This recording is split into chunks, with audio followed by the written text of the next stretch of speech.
Good morning, everyone. I'm Julie Dawson and I am a bereavement counsellor. I've been on the team now for 32 years.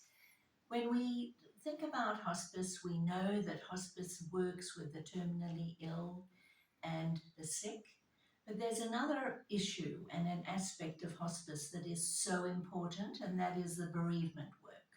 The bereavement team consists of a social worker and volunteer trained people who are on the team. We visit families for between 12 months and 18 months, working alongside them with their journey of grief. And that journey of grief could be a complicated journey because of complicated grief or delayed grieving. And of course, with that, everything is confidential. They will refer to hospice when a patient has died or if there is a pet person in their family who is terminally ill, and it goes through the nursing staff. And then after the death, it is referred to our bereavement team. We look at COVID and the COVID pandemic, which has caused havoc with people's lives. It's changed the world as we know it. And especially with grief, we find that grief devastates us, it breaks our hearts, and of course, it can change us. COVID has caused deaths in families, it's caused non-death loss, such as loss of employment, loss of communication amongst friends, loss of ability to mix. It's caused isolation. With the result of COVID, we also think about children.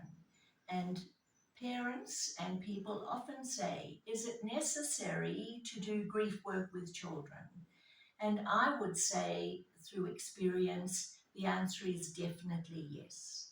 Children respond to grieving in the same way as we as adults do.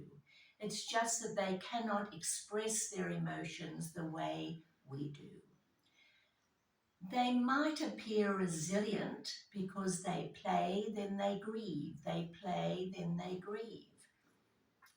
But we have found that children need to be told about death. They know about death. They know about what death is. But we try to protect them in that. We notice that we have to be very truthful about what we say to children. We need also, as far as being truthful, to be honest when they ask us questions. Children also don't want to be judged for what their answers might be to questions. And open-ended questions allow them to open up. Support. They need support from those around them. And we've found that teenagers in particular seem to find a peer group member who has experienced the same type of experience that they have. We look at children and we know that they react immediately or else they have delayed reaction to grieving. We then look at how we help them through that grieving process. When we look at children, we look also at the fact that we need to do something to help them. I am going to use two examples of situations that illustrate the need for working with children. Not so long ago, I was asked to go to a pre-primary school where there had been a sudden death. I spoke to the children, they could tell me about death, they could tell me about what dead meant, that you cannot move, you won't grow, you cannot breathe. The children were very interested in sharing their feelings. And one child mentioned that her grandmother had died. And when I asked her, what does she miss? She said, I want to talk to my grandmother. Is that not exactly the same reaction and response as we as adults would have?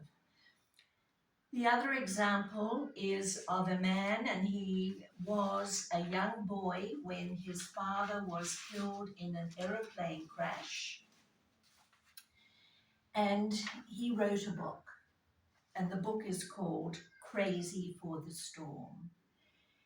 He wrote it when he was a lot older in response to a Dutch boy whose whole family was killed in an aeroplane crash, and he was the sole survivor. I will need to quote from the article so that it is very clear as to how a child would grieve. I went right back to school and tried to wheedle my way back into my old life, playing with friends.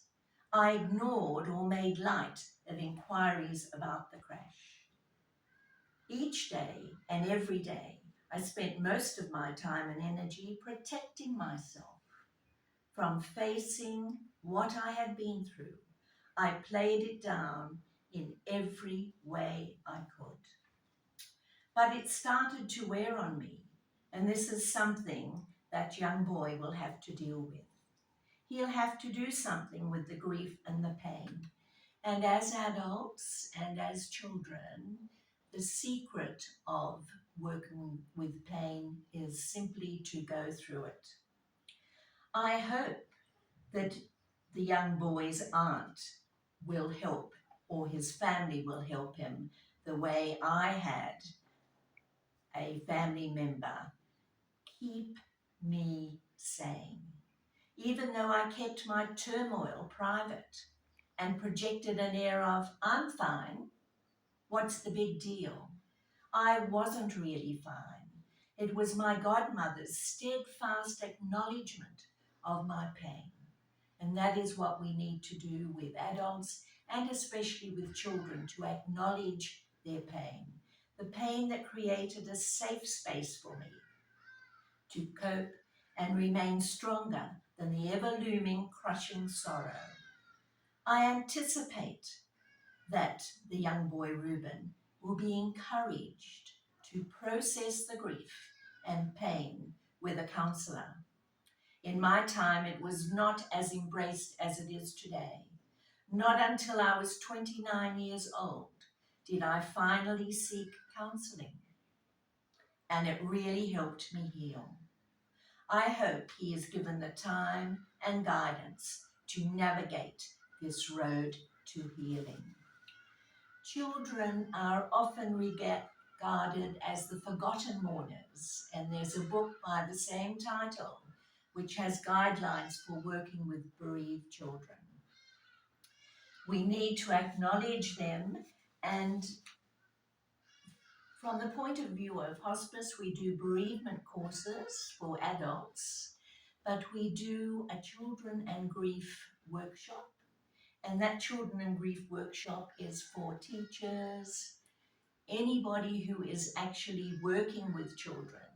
During the holidays, there are also workshops for bereaved children. And during that time, they are able to do quite a bit of memory work. I hope that people realize the necessity simply to go through the grieving process.